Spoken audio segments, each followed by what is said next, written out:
The Stingray. I was a Ford guy. Carroll Shelby had me convinced that being a Ford guy was the right thing to do.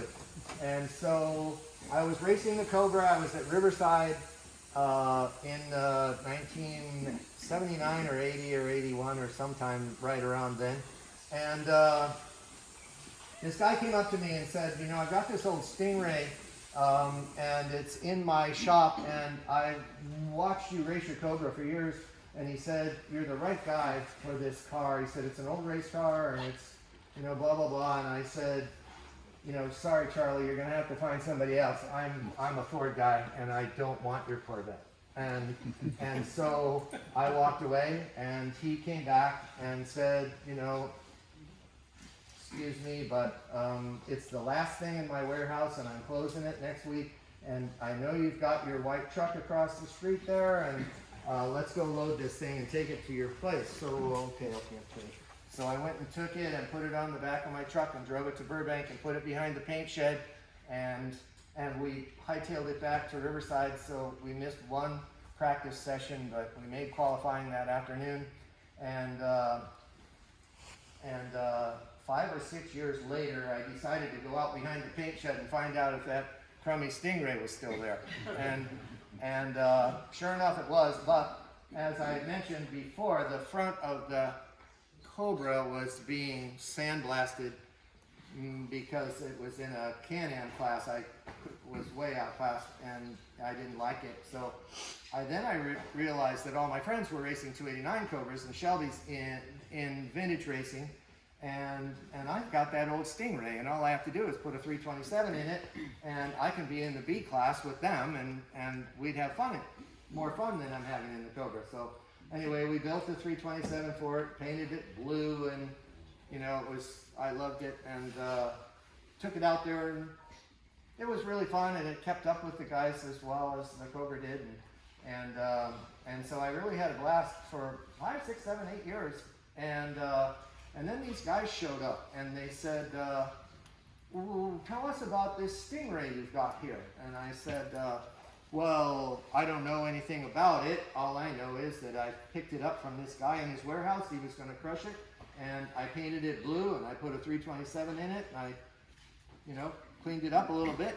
Otherwise, it's just, and they said, well, what about the plastic windows? What did you put those plastic windows in there? And I said, no, those plastic windows were in it when I found it. And they said, what about the roll cage? I said, no, that was in there. And they said, no, you're pulling my leg. And they said, what's the chassis number? And I said, ooh, boy, you really got me there. Because it had no chassis tag on it, nothing. It was just a car with aluminum instrument panel and gauges stuck in it here and there, and tape on the steering wheel. And anyway, we don't believe you. We know you know what this is. And I'm like, I don't know what this is. And so they said, do you mind if we find the chassis number? There's a chassis number on the frame under here. So I said, no, go help yourself. So I went to lunch and I came back, and a little while later, and there's 4 guys in there holding the body up about 4 inches. And I'm like, what? And anyway, one guy's under there with a mirror, and they got the chassis number, and he takes a piece of paper out of his pocket, just about like that. That was magic, right? and he said, you see this right here? He said, this is the 3rd Z06 ever made. And he said, we've been looking for this car for 20 years. We found all these Z06s, and that's the empty slot, and we never knew where this car was. Anyway, it turns out that this car was the 3rd Z06 ever made. So it turns out that GM sent it to the FIA as the car that would homologate Corvette forever in racing. And then they sent it from there to a guy named Mickey Thompson, and then, oh my gosh, the story just got thick as thieves. And I'm going to sound like a Bruce Meyer recording now, so forgive me. I'm so happy you got me. It turns out that when I got together with some GM guys, they said this is the first 427 powered car that was ever made. And this is the first 427 Chevrolet V8 that was ever made. And this is the first car that ever raced with a 427. And all of that is totally documented. Junior Johnson, the famous stock car driver, was the driver qualified at Daytona at 163 miles an hour, which is just unheard of. They were saying Billy Krause drove it, Doug Hooper drove it, quite a few local North Hollywood guys drove it, and then the engine came out of it, and they put a 327 back in, and the engine was lost forever until one day some GM guys called and said, we found the engine, and Smokey Unick has it, and he's going to sell it. And I'm like, okay. And they said, but we don't have one. GM didn't even have one, so they said, we're going to go buy it, but we'll keep it at your place. And I'm like, yeah, right. So I sat up in bed one night. I do that frequently, and I said, you know, if you want that motor, you better go get it. So I cleaned out my savings account. I cleaned out everything I had, and I jumped on an airplane and flew to Daytona Beach and landed at the airport. They were having a race at the Speedway and an auction at Smokey's, and so I went over there. And anyway, it's a really long story, but the GM guy that they sent was a guy from the office. It wasn't the real guy, and Reggie Jackson wanted it too, and he sent a friend of his from his shop, and I was the only principal that was there. So all of a sudden they realized that they didn't have enough money. So anyway, I said to the auctioneer, they said, well, we'll wait, because they ran down the hall. You could hear the quarters going into the payphone, ding, ding, and I said, yeah, sorry, but what about anybody want to bid? What about going, gone? What about sold? And they looked at each other like, well, we kind of have to wait for them. I said, yeah, wait, nothing. I said, I'll put another $500 on it, but I think it's sold. If nobody else is going to bid, this is sold. And they said, sold. And just about that time, here they come. Wait. Anyway, the poor little car that I didn't want, that I promised it that I'll give it equal affection with the Fords, and but this turned out to be just a sensational car, and probably one of the most significant Stingrays ever built. And you might have seen it on articles. It's everywhere, and once again, you know, I'm just a lucky guy that happened to be in the right place at the right time. At the time, I thought it was the wrong place at the wrong time, but anyway, it's proven to be otherwise, and I really had fun racing this car. I raced it forever, and but now with the engine, I'm so worried because they all blew up. They made 17 of those, actually. They're all gone, except I think Mark, a friend of mine, has one, and another guy has one, and I have one, and pretty special. So not as illustrious a career, but equally special to me. Those of you who were around early before you were supposed to be here, we stood around in the front area talking about badges and emblems and nameplates, and that's my job. That's what I do for a living, is I make emblems and nameplates for cars. Things like this, chrome badge on the back. You pull up, you know, at this traffic light, and you wonder what that is ahead of you, and I'm the reason that you know what that car is. So one of our first projects was with a company called American Sunroof Corp. There was a guy named Heinz Trechter who invented putting sunroofs in automobiles, and I was making badges and brackets and lights and all kinds of things to make special edition cars. So they built 200 of these Cougars, and it was his first project and my first project with Ford, in harmony with others, I should say. But I bought this one new. They said, you know, you're going to buy one, aren't you? And I said, yeah, sure I am. And Heinz called me and said, Tom, whatever you do, he said, we're having a little trouble with the sunroof. he said, delete the sunroof when you order your car. So this is the only one that doesn't have a sunroof. But the switch is in on the console to open it and close it, and the wires are all in there, just no sunroof.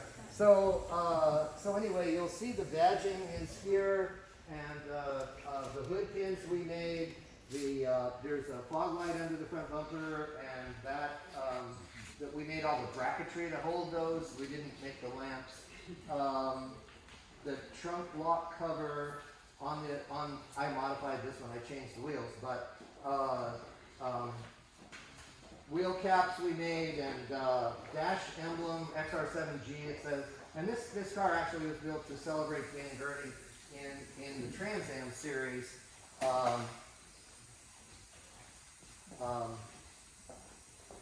And I guess that's pretty much the whole story. The engine compartment is like the Shelby's. It has all the thin aluminum stuff that Shelby had, except it all says Cougar. And it even has that T-shaped oil pan they put on the 66 Shelby, but on the side of it is a cat and the Cougar word. So pretty cool. Intake manifold Cougar. But anyway, it's a real cool car. It's all just the way it was, and I like that part. I like keeping the cars the way they're supposed to be. So anyway, I'll leave that up. We can look at it. The Camaro is also another one that is just another Chevy, what is it Bruce says? Another shitbox Chevrolet. And this too, I hate to say it, but this car fell on me. A guy called me one day and he said, I don't know how I got your number, and he said, I've got this Camaro and I know it has Penske history, and I'm going, you do not. And he said, I'm trying to sell it. My wife wants to paint the house, and we can't afford it. And I've got this Camaro, and I haven't raced it for years. And I'm like, so sell it, sell it to somebody. And he said, well, the kids down the street want to buy it, and I said, sell it to them. And he said, well, they don't want my price. I said, well, he said, what's it worth? And I said, probably a car like that, they're all over the place, so you could probably get $3,000 for it, and I said, but if it was really a Penske car, which it's not, obviously, it would be worth, 10 times that. But anyway, he called me back and he said the kids want to give me $400 for it, and he said they aren't paying $4,000. He said, what do I do now? And I said, well, okay, I'll come look at it. And so I gathered up, because the Penske Camaro was so famous, I gathered up all my books because they all had pictures, because it won so much, everybody took pictures of it. So, so I went out there and I started looking at it, and I'm going, huh.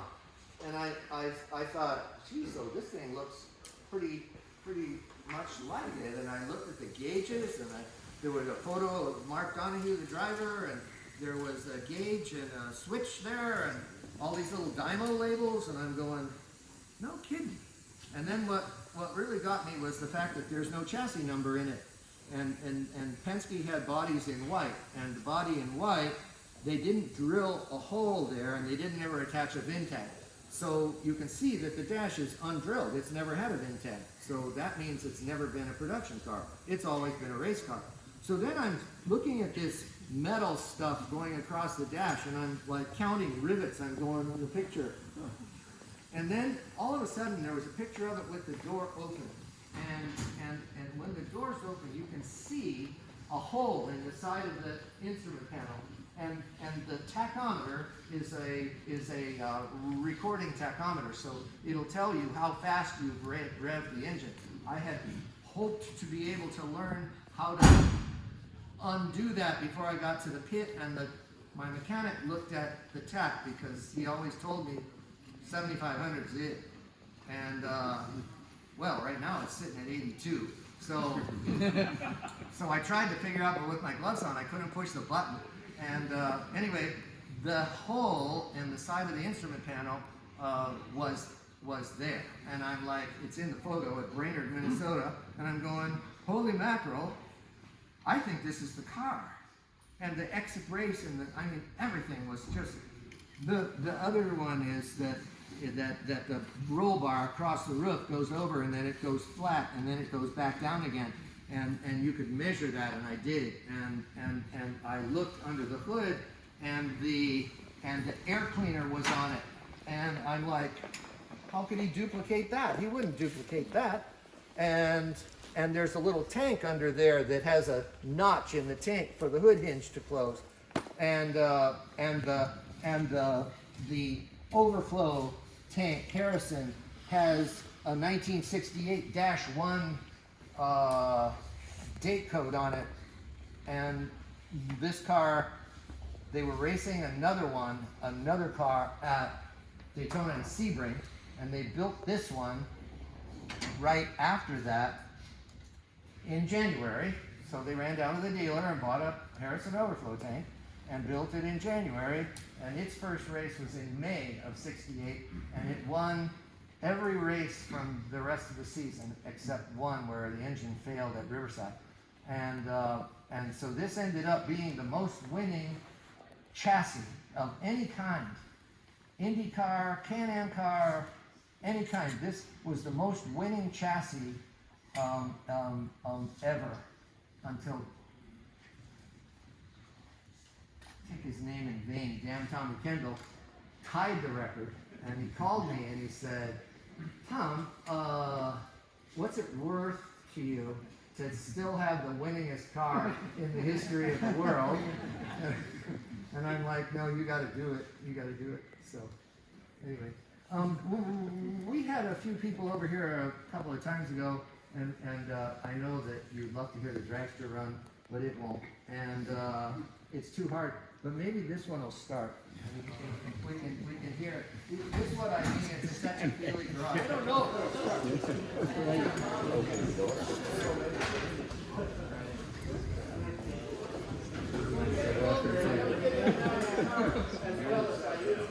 But I just want you to know that I've signed up for the last 6 months. I've been taking Pilates classes. And I always said, if I can't get out of the car, I can't race it anymore. Because if I hit something where it caught on fire or something like that.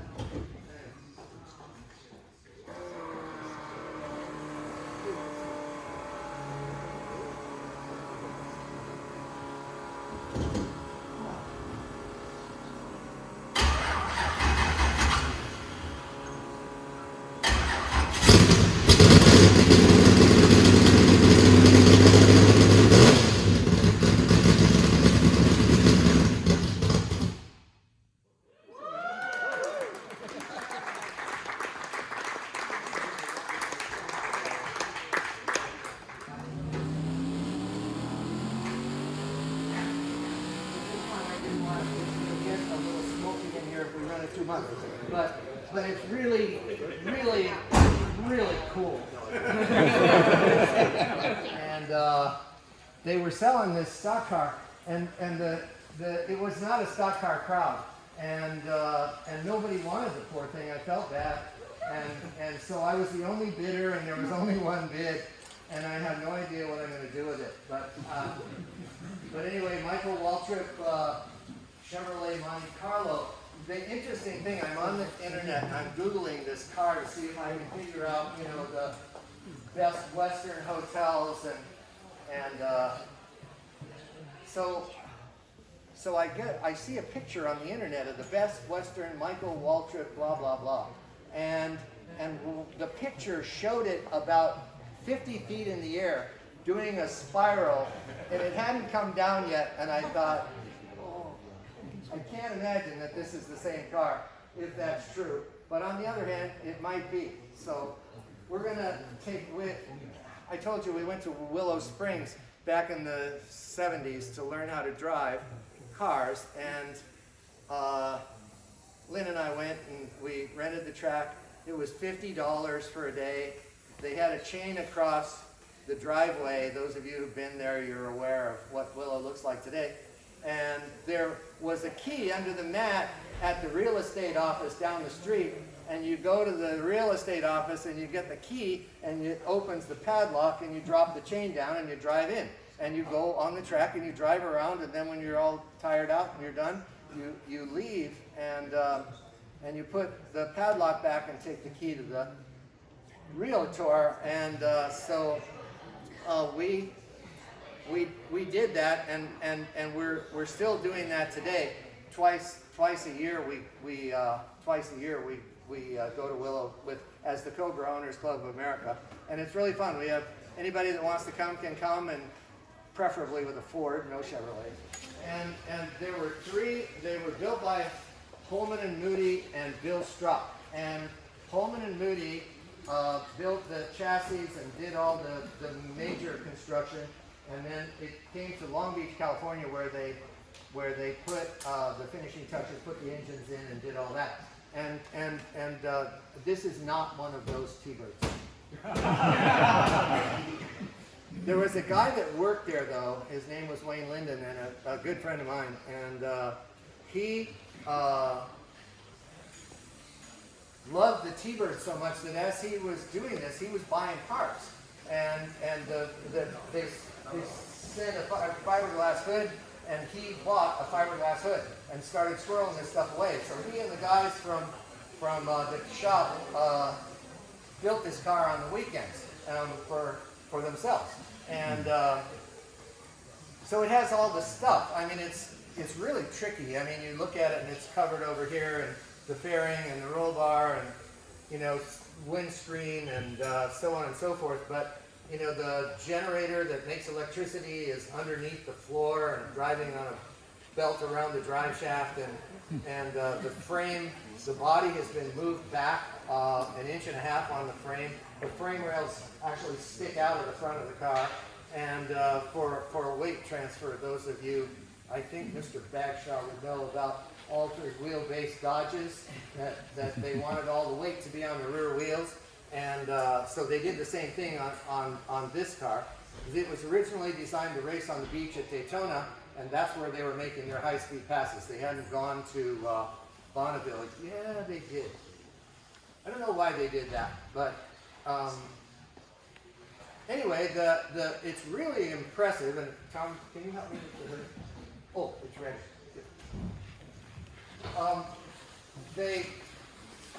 Sorry. You got it? It's a little rug over there. Perfect.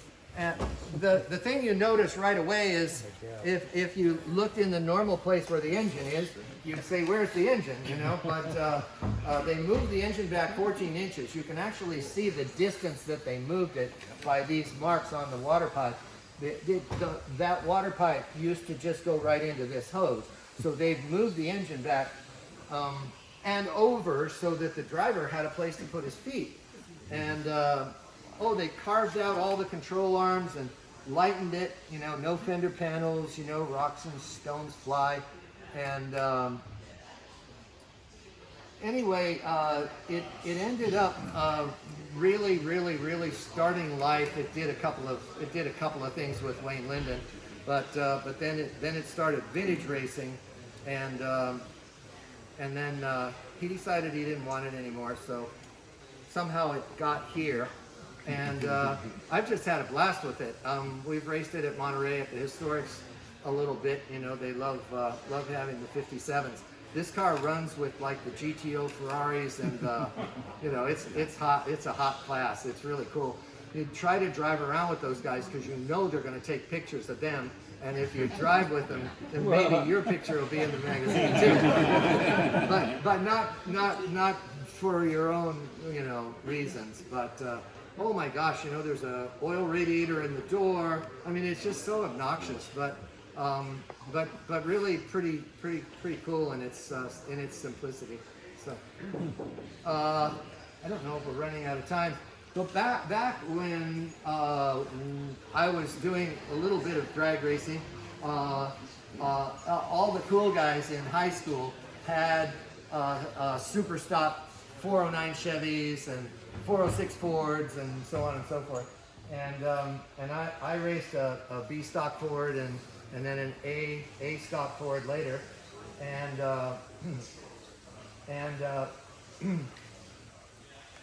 I kind of wanted a nice street car, so this is a 427 Galaxie 4-speed, 500 XL, stock as a stove. It's not the big fancy one, you know, with the dual quads and the lightweight, but it's all original 427 single quad something. I forget all the real guys know the nomenclature, K code or something, or Q code, and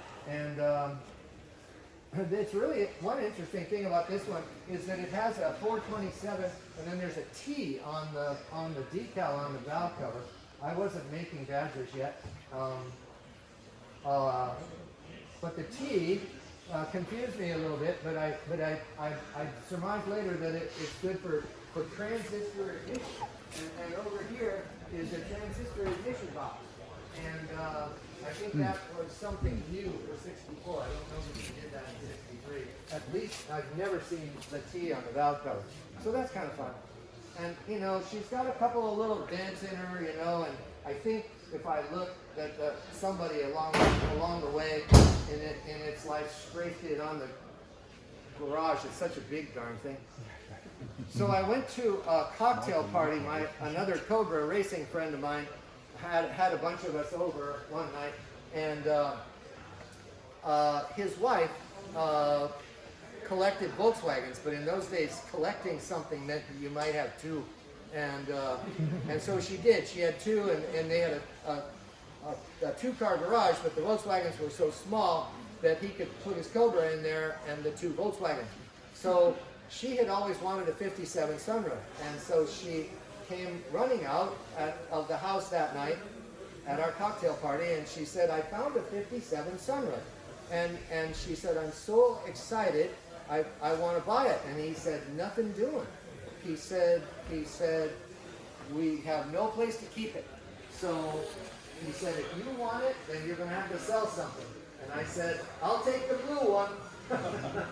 And so sure enough, that night I drove the blue one home, and here she is, Elizabeth, and mohair interior, you know, semaphores, split window, 51, and there aren't very many of those around. They brought their first Volkswagen to the United States in 1949, and they only brought two. So by the time they got to 51, you know, there still were just very few. And but I love her to death. Mostly, what I love are the windshield wiper arms. I mean, if you look at this, it's just a spindly little piece of wire, and but it did the job. So probably in the interest of time, this is the first Saleen that was built. He likes to think his was the first one, but this one was on the road a month before and did all the PR. We painted this car yellow and red and blue so that we could convince the world that there were more than one. And so it is kind of the Carroll Shelby story. Race on Sunday, sell on Monday. And so Steve Saleen came to me and said, "You know how you used to make the badges for the Shelbys back in those days?" And he said, we're gonna do the same thing. We're gonna build Mustangs, and we want it to be just like the Shelbys. Would you make badges for me? And I said, "Yeah, sure." And then I started making the badges and the decals, and then he needed somebody to make front spoilers and rear spoilers, and I'm like, "Well, I can do that. I've never done it before, but I can do it." And then I realized, you know, all he really wanted to do was race. So we found a Mercury Capri. This is Tom Gloy's Mercury Capri that ran in the Trans-Am in '83. So we bought it, and we took off the what did I say it was? Capri. We took off the Capri stuff and put Mustang stuff on it, and raced it once, and he crashed it the very first day on the very first lap. And so I brought it here and said, "Okay, that's it, we're done." Then showroom stock came, and Ford called and said, "We'd rather have you guys racing in showroom stock." And so then Ford sent us all their drivers. We got Lynn St. James, we got Bruce Jenner, we got